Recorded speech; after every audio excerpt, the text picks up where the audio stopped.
Village food with Rupsana. আমি সেই রূপসানা আবারও হাজির হলাম প্রত্যেক দিনের মতন দারুণ স্বাদের নলেন গুড়ের সন্দেশের রেসিপি নিয়ে। আসসালামু আলাইকুম সুপ্রিয় দর্শক বন্ধুরা, আজকের আমি সুজি আর চালের আটা দিয়ে নলেন গুড়ের আমি আজকে সন্দেশ বানিয়ে দেখাবো। আপনারা ততক্ষণ দেখতে থাকুন এটা আমি কিভাবে বানাই। এই রেসিপিটি বানানোর জন্য আমি এখানে 200 গ্রাম সুজি নিয়েছি আর নিয়েছি 1 কাপ চালের আটা। আজকের আমি এই দুটো উপকরণ দিয়ে বানিয়ে দেখাবো কিভাবে নলেন গুড়ের বাড়িতে থাকা উপকরণ দিয়ে কিভাবে নলেন গুড়ের সন্দেশ বানানো যায়। এখানে একটা কড়া বসিয়ে দিয়েছি, কড়ার মধ্যে আমি 3 চামচ মতন ঘি অ্যাড করব। ঘিটা এবার মেল্ট হওয়ার জন্য অপেক্ষা করছি। ঘি মেল্ট হয়ে গেছে। এবার আমি 200 গ্রাম যে সুজিটা নিয়েছিলাম সুজিটা আমি ঘিয়ের সঙ্গে সুন্দর করে একদম লাল লাল করে ভেজে নিতে হবে। এতে করে সন্দেশগুলো খেতে খুবই দানাদার হয় আর খুবই টেস্টি হয়। এইভাবে মিডিয়াম আঁচে দিয়ে আমি একটু সময় নিয়ে সুজিগুলো সুন্দর করে ভেজে নেব। সুজিগুলো সুন্দরভাবে ভেজে নিয়েছি আর একদম লাল লাল করে ভেজে নিয়েছি, সেটা দেখাচ্ছি কিভাবে ভেজেছি। একই কড়ার মধ্যে এখানে নিয়েছি 1 বাটি নলেন গুড়। নলেন গুড়টা এবার আমি কড়ার মধ্যে দিয়ে দিলাম। এবার আমি দিয়ে দেব এখানে যে বাটি মেপে আমি এখানে নলেন গুড়টা নিয়েছি সেই বাটি মেপে আমি এখানে আগে থেকে দুধটা আমি সুন্দর করে জাল করে রেখেছি। এবার আমি সেই বাটি মেপে আমি এখানে দুধটা অ্যাড করব। এখানে আমি 2 বাটি দুধ অ্যাড করছি। আবার এটা যদি পরে প্রয়োজন হয় তখন কাজে লাগাবো। এবার আমি দুধ আর নলেন গুড়টা ভালো করে সুন্দর করে ফুটিয়ে নেব। এখানে সুন্দরভাবে ফুটে গেছে। এবার সাথে দিচ্ছি স্বাদ অনুযায়ী নুন। মিষ্টিতে একটু নুন দিলে খেতে বেশ ভালো লাগে।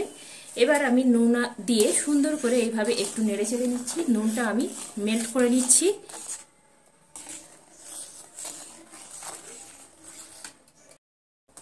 নুনটা আমার সুন্দরভাবে মেল্ট হয়ে গেছে।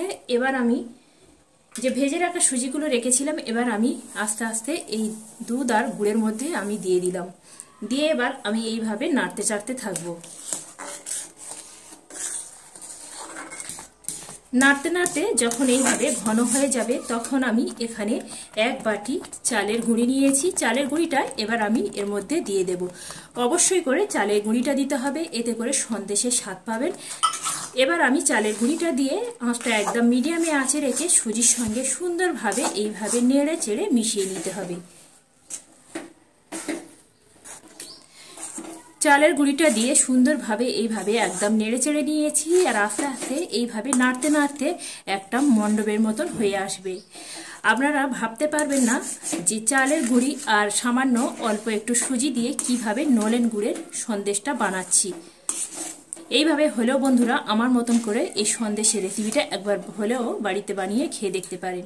খেয়ে আপনাদের কেমন লাগলো অবশ্যই করে কমেন্ট বক্সে কমেন্ট করতে কিন্তু ভুলবেন না।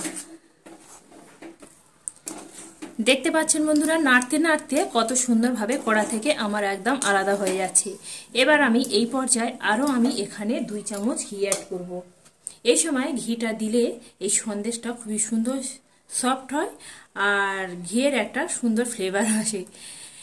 অল্প একটু ঘি ছিল, যতটুকু ঘি ছিল আমি দিয়ে দিলাম। এখানে আমি 2 চামচ ঘি অ্যাড করে দিলাম। এবার আমি সুন্দরভাবে ঘিটা দিয়ে আরো মিনিট 3 সময় নিয়ে এইভাবে আমি নেড়ে চেড়ে নিয়েছি। আর দেখতে পাচ্ছেন বন্ধুরা কতটাই লোভনীয় হয়েছে, একদম দানাদার আর কেমন সুন্দর একদম সফট হয়েছে। দেখেই বুঝতে পাচ্ছেন যে সন্দেশটা কতটাই লোভনীয় হয়েছে। তৈরি হয়ে গেল এখানে আমার নলেন গুড়ের সন্দেশের জন্য একদম আমাদের এখানে এই মণ্ডপটা একদম রেডি হয়ে গেছে। এবার আমি এখানে একটা থালা নিয়েছি আর থালাইতে বেশ কিছুটা পরিমাণে ঘি দিয়ে আমি সুন্দরভাবে ব্রাশ করে নিয়েছি। এবার আমি এগুলো এই থালার মধ্যে তুলে নেব। একদম গরম অবস্থায় এই কাজটা করতে হবে। এবার আমি এইভাবে থালার উপরে সমস্ত সন্দেশগুলো তুলে নেব।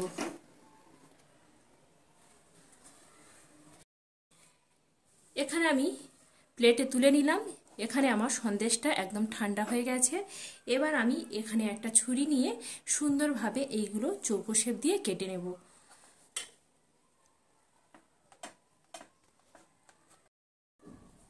বন্ধুরা এখানে আমি সন্দেশগুলো সুন্দরভাবে এখানে প্লেটের মধ্যে উঠিয়ে নিয়েছি। আর দেখেই বুঝতে পারছেন এটা যে সুজি আর চালের গুঁড়ি দিয়ে তৈরি করা, একদম দোকানের সন্দেশের মতন তৈরি করা। বন্ধুরা আমার এই সন্দেশের রেসিপিটি যদি ভালো লেগে থাকে বন্ধুরা একটা লাইক কমেন্ট শেয়ার করতে ভুলবেন না। পাশে থাকা বেল আইকনটি প্রেস করবেন। আমি যখন কোনো এইভাবে নিত্য নতুন রেসিপি দেব সবার আগে নোটিফিকেশান আপনাদের কাছে পৌঁছে যাবে।